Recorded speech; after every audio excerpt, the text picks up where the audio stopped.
Final count, 42. 42?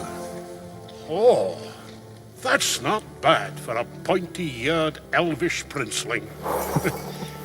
I myself am sitting pretty on 43. That's what it makes, isn't it? Yeah, what is it? I'm busy. Yeah. Legolas 42. Yeah, Gimli 43. Right, how many do you get then? It's not important, mate. Today we're reviving Middle-earth, starting with this special edition Gimli. But before we get into how to restore this beautiful piece of dwarven craftsmanship, I want to give a shout out to my friend Boy who donated this to the channel for me to paint, and he also gave me these awesome Horadrim warriors. And this mystery miniature that's in this dog bowl, which I'll be revealing later. I'll also be trying a technique that's new to the channel, one that I haven't covered before, and to be honest, I've done it twice before with mixed results. And there's a fairly big chance that that's just going to be a massive failure. But as Gimli once said, certainty of death, small chance of success. What are we waiting for? My name is, of course, irrelevant, utterly meaningless.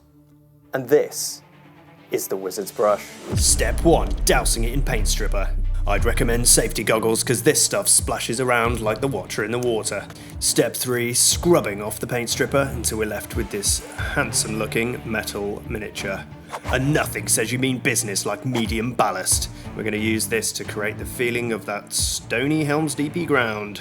You could use PVA or a different type of adhesive here. I like super glue because it's quick, and we're using the same super glue for the Gimli. Now it is time to prime. We're using this matte black from Colourforge because I love it, and this Liquitex acrylic ink, which I equally love, to zenithal from above using the airbrush. You can also use a rattle can if you like. It's time to add the base layers of colour, starting with Barbarian Flesh and Mahogany Brown for the skin tones. I'm going to use Fire Giant Orange for the hair and the beard, and Orc Skin for the cloak. And carrying on with the trend of using speed paints, we're going to use Blood Red to do all of the greaves and other red bits, and Leather to do the boots and all of the wood. We're going to use Vallejo Black Wash to do all of the metal parts and the Urukai's armour.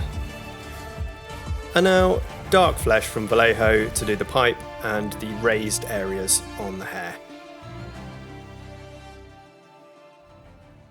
I said earlier I'd be trying a new technique. Well, this is it. Non-metallic metal. And yes, I am afraid. When I started this hobby, I promised myself I'd learn something new every day. And this is one that I've been avoiding. And I want to share that process with you. And it is in no way a step-by-step tutorial. This is attempt 1. So, as the title suggests, the general idea of non-metallic metal is to create the feeling of metal without using a metallic paint. Now, up until this point, I've mostly used metallic paint, with a couple of exceptions where I experimented with this technique. Now, you're supposed to do this with putting the highlights in the right place, creating clean blends from the lightest portions to the darkest portions, and also reflecting the environment around the miniature.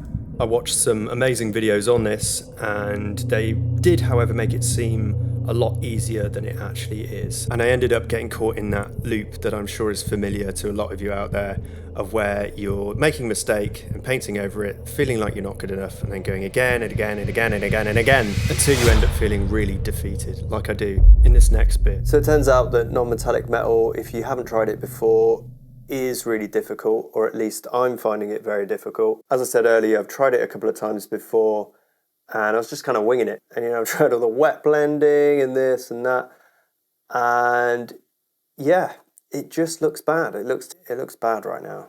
So I'm hoping tomorrow brings a fresh perspective.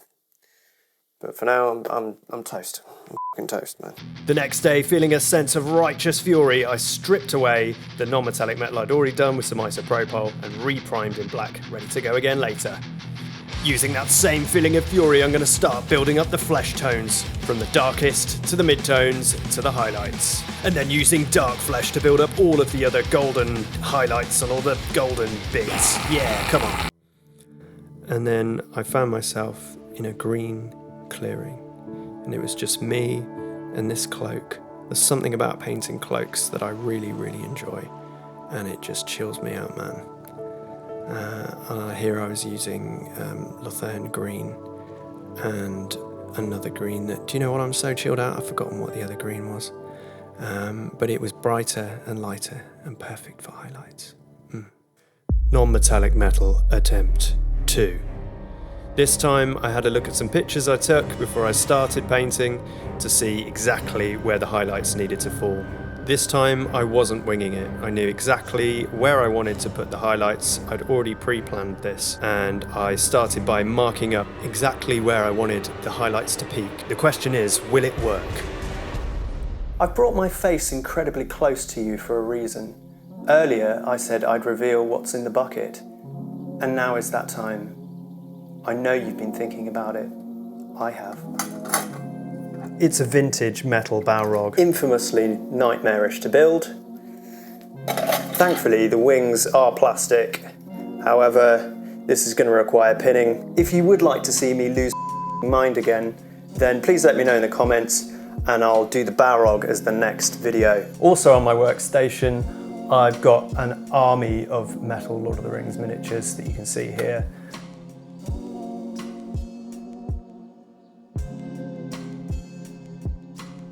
I'd also very much like to finish this elven city that I almost finished before starting the channel. I need to do something very scary. I need to pour epoxy resin on it. I'd like to finish the rivers and the waterfall, 2 waterfalls. Ridiculous. Once I'd finished with the marking up of the axe, I started to mark up the urukai. And do you know what? Things were starting to make sense. I needed to mix a dark blue so that all of the darkest parts were dark blue rather than just black.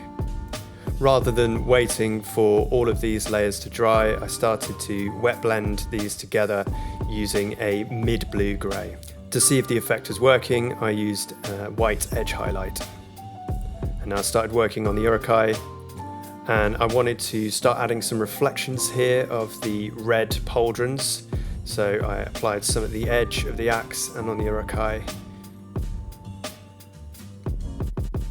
And also reflections of the gold. And now I used orc skin to start adding reflections of Gimli's green cloak in the various metal surfaces. I then built up the same non-metallic effect on the gold parts of the axe. I started to put more gold into the urukai's armour to reflect that gold. Being reasonably happy with this effect, I decided to move on to the base with this wash to add some contrast in the stones, then leather brown on the base rim. I dry brushed on some skeleton bone onto the rocks, did some leopard spotting. If you'd like to see more about leopard spotting, you can watch this Gondor Ruins video, in which we go into the technique in detail. Then use some mud that I'd put in the oven to get rid of the nasties, and used some PVA and sprinkled some on there and some greenery to finish it off. So this was my first attempt I did a while back. If you look at the spearhead, this was my second attempt I did fairly recently on these ranges. And here is my third attempt with Gimli, son of Gloin, sat on the urukai.